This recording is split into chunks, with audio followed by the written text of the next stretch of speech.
महानगरपालिकेच्या निवडणुकीत एक मोठा राजकीय भूकंप झाला आहे।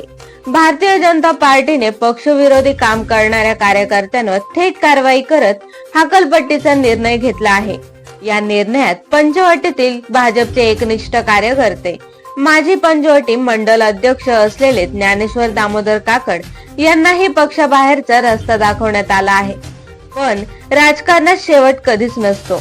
आज त्यांच्या धर्मपत्नी सुनीता ज्ञानेश्वर काकड या अपक्ष उमेदवार म्हणून मैदानात उतरल्या आहेत। अनुक्रमांक 4 निशाणी शिट्टी आणि ही शिट्टी आज संपूर्ण प्रभागात घुमताना दिसत आहे। महत्त्वाचं म्हणजे हा प्रचार कुठल्याही भाडोत्री गर्दीचा नाही। हे आहेत तेच नागरिक जे ज्ञानेश्वर काकड यांच्यावर विश्वास ठेवतात आणि स्वइच्छेने या शिट्टीसाठी आवाज उठवतात। आज एकच प्रश्न आहे, ही शिट्टी सुनीता ज्ञानेश्वर काकड यांच्यासाठी वाजणार की आणखी कोणाची शिट्टी वाजवणार? नमस्कार, मी अविनाश शिरसाट आणि आपण बघत आहात जागर महाराष्ट्र न्यूज। आज आपण अशा ठिकाणी आहोत प्रभाग क्रमांक 6 मध्ये, ज्या व्यक्तीने अविरतपणे भाजपाशी एक नाळ जोडलेली होती। बालपणापासून त्यांच्यावरती संघाचे संस्कार होते आणि अशा ज्ञानेश्वर काकड यांची भाजपाकडनं खूप मोठी यादी आली। त्या यादीमध्ये ज्ञानेश्वर काकड यांचे नाव डिक्लेअर केले, त्यांची पक्षात हकालपट्टी करण्यात आली। आपण त्यांच्यासोबत बातचीत करणार आहोत। नाना, काय सांगा, तुमची पक्षात हकालपट्टी करणे? खरं तर हसू येतं, कारण जी काही यादी आलेली आहे ते सगळे निष्ठावान कार्यकर्ते आहेत, ज्यांनी आपलं तन मन धन या पक्षाला संघटनेला दिलेलं आहे। आपला बहुमोल वेळ, आपल्या उमेदीची वर्ष त्यांनी या संघटनेला दिलेली आहेत आणि ज्यांच्यामुळे आता यांची हकालपट्टी झाली, ज्यांना उमेदवाऱ्या दिल्या म्हणून हकालपट्टी झाली, त्यांचा दूरपर्यंत संघटनेशी संबंध नाही आणि संघाचे संस्कार तर मुळीच नाही। नाही, तुम्ही म्हणताय संघाचे मुळीच संस्कार नाही, पण हे कशावरनं आणि हे तिकीट कशा रूपाने दिले गेले हा आरोप तुमचा कोणावर? ज्या लोकांचा काल पक्षामध्ये प्रवेश झाला किंवा काल परवापर्यंत जे आले, वरवरपर्यंत मोठे नेते आले की ते पुढे फोटो काढण्यासाठी आणि त्यांच्याबरोबर त्यांना घरी नेण्यासाठी त्यांची होड लागलेली असते, अशा लोकांना उमेदवारी दिल्या गेल्या।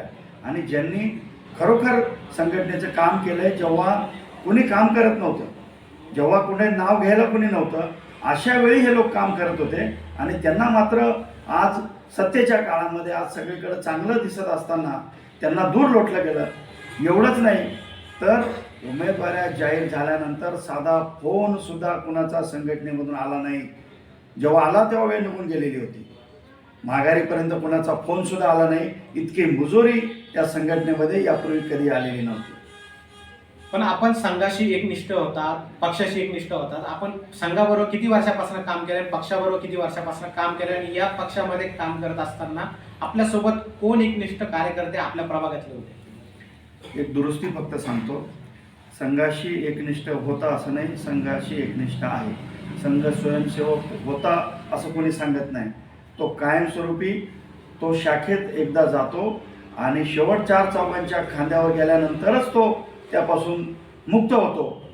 त्यामुळे तो शेवटपर्यंत अखेरपर्यंत तो संघाचा स्वयंसेवक असतो। आता ह्या गोष्टी काल आलेल्यांना या गोष्टी सांगण्याचं कारण नाही, त्यांना ते समजणार पण नाही। आपली हकालपट्टी केली आहे, जो पक्षाचा प्रोटोकॉल असतो, ज्या पक्षाची घटना असते, याबाबत आपण काय सांगाल? खरं तर प्रत्येक राजकीय पक्षाची एक घटना आहे आणि त्यासाठी कारणे दाखवा नोटीस द्यावी लागते, उत्तर मागावं लागतं आणि ते उत्तर तुम्हाला समर्पक वाटलं नाही तर हकालपट्टी होते।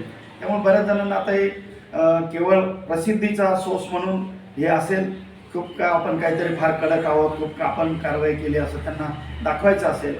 त्यामुळे खरं तर असं पक्षाची अशी घटना नाही आहे। त्यामुळे आधी कारणे दाखवा नोटीस द्यावी लागेल, त्याचं उत्तर मागवावं लागेल आणि त्यानंतर कारवाई होईल।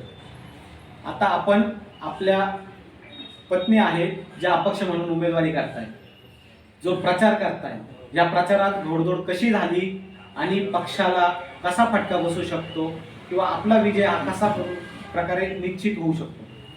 आमची उमेदवारी ही कोणाला फटका बसण्यासाठी नाही, आमची उमेदवारी हा एक विचार आहे, हे आमचे संस्कार आहेत। आपण पाहिलं असेल आमचं स्टिकर, आमचं पोस्टर, ज्यामध्ये आपण म्हटलेलं आहे की दारू मटण पार्टी पैसे वाटपाला नाही थारा, स्वच्छ चारित्र निस्वार्थ सेवा हाच आमचा नारा। हे आमचे संस्कार आहेत आणि ज्यांना उमेदवारी दिली किंवा ज्यांच्यासाठी आता हे सगळं कॅम्पेन चालू आहे, जो काही तमाशा सगळीकडे चालू आहे आपण बघता, जो पैसे वाटपात झाला आणि आज निवडणूक प्रचारात सुद्धा आणि आज शेवटच्या 2 दिवसामध्ये जो काही पाऊस आता सगळीकडे पडणार आहे, पावसाचे ढग आता जमा झाले, परंतु नाशिकमध्ये जो पाऊस पडणार आहे हा वेगळ्या प्रकारचा पाऊस पडणार आहे. त्यामुळे हा दुर्दैवाचा आहे, हे दुर्दैव आहे. त्यामुळे हे संघाचे संस्कार नाही आहे असं संघाला कधी अभिप्रेत नव्हतं. पण हकालपट्टी केली आहे, पण याचा कसा फटका पक्षाला पडेल, भविष्यात महापौर कोणाचा बसेल, याबाबत आपल्याला काय वाटतं? हे कोण हकालपट्टी करणार?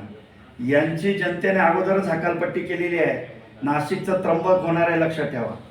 जनतेने अगोदरच हा जो काही सावळा गोंधळ आणि जो काही चिखल यांनी केला आहे, प्रत्येक वेळी चिखलात कमळ फुलत नसतं. त्यामुळे असलं जे काही यांनी केलेलं आहे, हा जो काही प्रकार, जे काही हॉटेलवर तिकीट वाटप झाले, उमेदवार हॉटेलवर ठरतात, हे कधी संघटनेला हे अपेक्षित नाही, अभिप्रेत नाही. मूळ संघटनेच्या तत्वात या गोष्टी बसत नाही.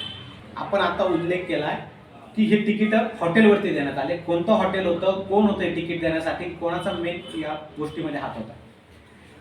आता कुणाचे नावं घ्यायचे तर आता त्यामध्ये तोंड खराब करून घेण्याचं आणि हॉटेलचे जाहिरात करण्याचं काही कारण नाही. सगळ्यांना माहिती आहे की कुठलं तरी पाथर्डी फाट्याच्या पुढे हॉटेल आहे आणि त्या ठिकाणी सगळी गर्दी आणि सगळेजण, प्रत्येकजण आपापली बोली लावत होते आणि ज्याची बोली मोठी त्याला तिथे उमेदवारी मिळाली असं आम्हाला समजलं आणि ते जाहीर आहे.